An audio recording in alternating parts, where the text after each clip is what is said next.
Hello everyone, আসসালামু আলাইকুম। তো আজকে আমি দেখাবো আপনি কিভাবে আপনার স্প্রিং বুট একটি প্রজেক্টের জন্য এনভায়রনমেন্ট সেট আপ করতে পারেন, আই মিন কনফিগার করতে পারেন। তো এই জন্য আপনাকে যেটি করতে হবে, শুরুতে আপনি আপনার একটি ব্রাউজার ওপেন করে নেবেন। তো আমি এখানে আমার ব্রাউজারটি ওপেন করছি। তো এই ইন্টারফেসটি দেখে ভয়ের কোনো কারণ নেই। এটি হচ্ছে আমি একটি এক্সটেনশন ইউজ করেছি আমার গুগল ক্রোম ব্রাউজারে। তো অ্যাজ ইউজুয়াল এই যে এখানে গুগলে সার্চ দিব হচ্ছে আপনার স্প্রিং ইনিশিয়ালাইজার নামে একটি ওয়েবসাইটের। তো আহ, দেখতে পাচ্ছেন এই যে একটি ওয়েবসাইট চলে আসে। প্রথম যে ওয়েবসাইটটা আসবে এই স্প্রিং ডট আইওর, স্টার্ট স্প্রিং ডট আইওর, এই ওয়েবসাইটটির মধ্যে চলে যাবেন। তো দেখতে পাচ্ছেন যে এই যে একটি ইন্টারফেস ওপেন হয়েছে। এইখানে হচ্ছে মূলত আমাদের কনফিগারেশনটা করতে হবে। তো শুরুতে যদি আমরা দেখি, এখানে গ্রেডেল গ্রোভি সার্চ সিলেক্ট করা রয়েছে। তো আপনারা জানেন যে আমরা দুই টাইপের প্রজেক্ট করে থাকি বিশেষ করে। একটা হচ্ছে গ্রেডেল আর একটা হচ্ছে ম্যাভেন। তো ম্যাভেলটা একটু ওল্ড, তো আমরা এখন বেশিরভাগ ইন্ডাস্ট্রিতেই গ্রেডেল ইউজ করে থাকি।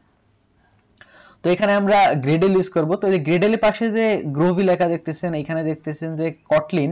তো এটি মূলত একটা ল্যাঙ্গুয়েজ।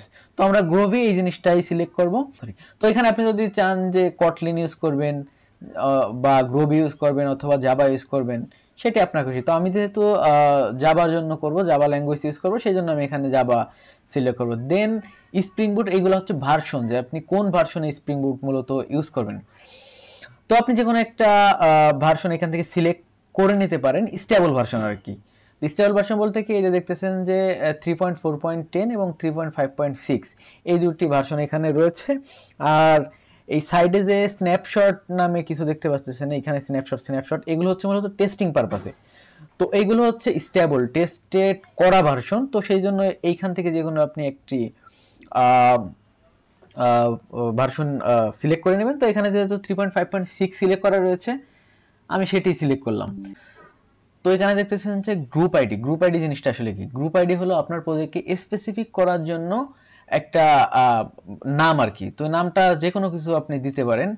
তো এটি মূলত সেই সময় কাজে লাগে, সেটি হচ্ছে যখন আপনার প্রজেক্ট বড় ইকোসিস্টেমে বিল্ড হয় আর কি। যেমন আপনার বড় প্রজেক্ট, তো বড় প্রজেক্টে যখন ইউনিকলি আইডেন্টিফাই করার জন্য গ্রুপ আইডেন্টি ইম্পর্টেন্ট। তো আপনি দেখেন এখানে আমি যেমন দিতে পারি, ধরেন যে কোনো কিছু দিতে পারি এখানে। যেমন ধরেন অর্গানাইজেশন ডট কোম্পানি দিলাম। আপনার ইচ্ছা, আপনি যে কোনো কিছু দিতে পারেন এখানে। এখানে আর্টিফেক্ট এবং নেম আইডি, এইটা আর্টিফেক্ট মূলত হচ্ছে আপনার প্রজেক্টের নাম। তো আপনার প্রজেক্টের নামটা কি দিবেন, ধরেন আমি যদি আমার প্রজেক্টের নাম ব্রেন এক্স নেক্সট ডে, দেখেন এখানেও সেম জিনিস হয়ে গেছে। ডিসক্রিপশনে আপনি কিছু চাইলেও দিতেও পারেন। আর এখানে যা আছে আমি সেটি রাখলাম। আর এই দেখেন প্যাকেজ নেম মূলত কি হয়েছে, প্যাকেজ নেম মূলত হয়েছে আপনার যে গ্রুপ আইডি এবং আপনার যে প্রজেক্ট নেম, মানে আর্টিফেক্ট নেমের ওই নেমের কম্বিনেশনে মাঝখানে একটা ডট দিয়ে। তো আমরা যেহেতু প্যাকেজ জার ইউজ করব, তো এখন আপনারা বলতে পারেন জার আর ওয়ার কি। আমি জানি যে জার ওয়ার ওয়ার আপনারা অবশ্যই জানেন, আর যদি না জেনে থাকেন কমেন্ট করেন, ইনশাল্লাহ জার আর ওয়ার সম্পর্কে আমি আলাদা একটা ভিডিওই করে দিব।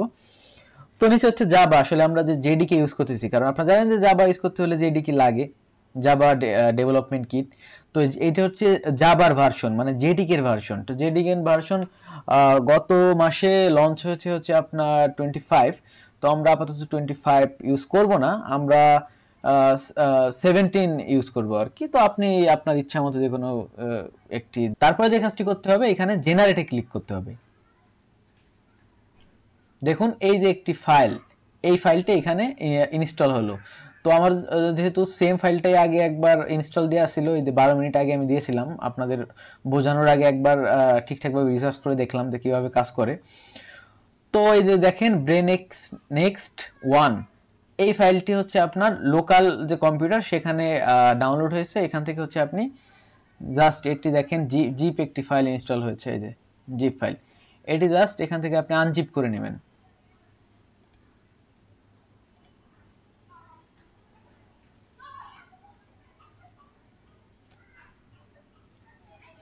ওকে, আনজিপ করার শেষে দেন আপনি আপনার ইন্টেলাইজে আপনার যে আইডিটা যেখানে আপনি জাভা কোড বা স্প্রিং বুট কোড করবেন, মানে আপনার আইডিটা, সে আইডিটা ওপেন করবেন। তো আমি এখানে ইন্টেলাইজে যেহেতু ইউজ করতেছি সেহেতু ইন্টেলাইজে ওপেন করে নিচ্ছি।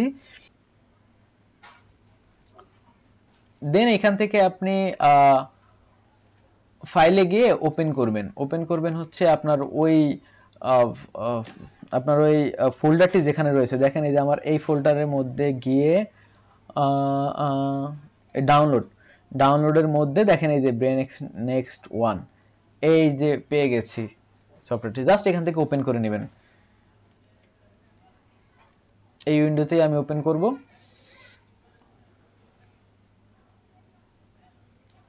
হ্যাঁ, দেখতে পাচ্ছেন যে আমাদের ফোল্ডারটি আমাদের প্রজেক্টটি ওপেন হয়ে গেছে। এখন আপনি স্প্রিং বুট কোড, জাভা কোড এইখানে মূলত করবেন। দেখেন এইখানে এই যে এখানে হচ্ছে মেইন ফাইলগুলো থাকে, এখানে জাভার যে কোডগুলো, এখানে রিসোর্স, আর এই যে বিল্ড ডট গ্রেডেল দেখতে পাচ্ছেন, এইখানে ওই যে ডিপেন্ডেন্সিগুলো আমরা ওইখানে সিলেক্ট করেছিলাম না, সেই ডিপেন্ডেন্সিগুলো এখানে আসছে।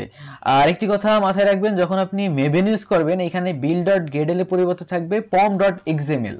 হ্যাঁ, পম ডট এক্সএমএল থাকবে, কিন্তু যেহেতু আমরা এখানে গ্রেডেল ইউজ করেছি সেহেতু এখানে বিল্ড ডট গ্রেডেল রয়েছে, এবং যদি আমরা মেভেন ইউজ করতাম সেহেতু থাকতে হচ্ছে পম ডট এক্সএমএল। তো দেখেন এখানে এই যে ওপেন হয়েছে। এখন আমরা এখানে যে কোড যা করার এই প্রজেক্টের মধ্যেই মূলত করব। তো এভাবেই আসলে স্প্রিং বুট প্রজেক্ট ক্রিয়েট করার জন্য প্রজেক্ট ইনিশিয়ালাইজ করতে হয় স্প্রিং ইনিশিয়ালাইজার ওয়েবসাইট থেকে আর কি। তো থ্যাংক ইউ এভরিওয়ান, আসসালামু আলাইকুম।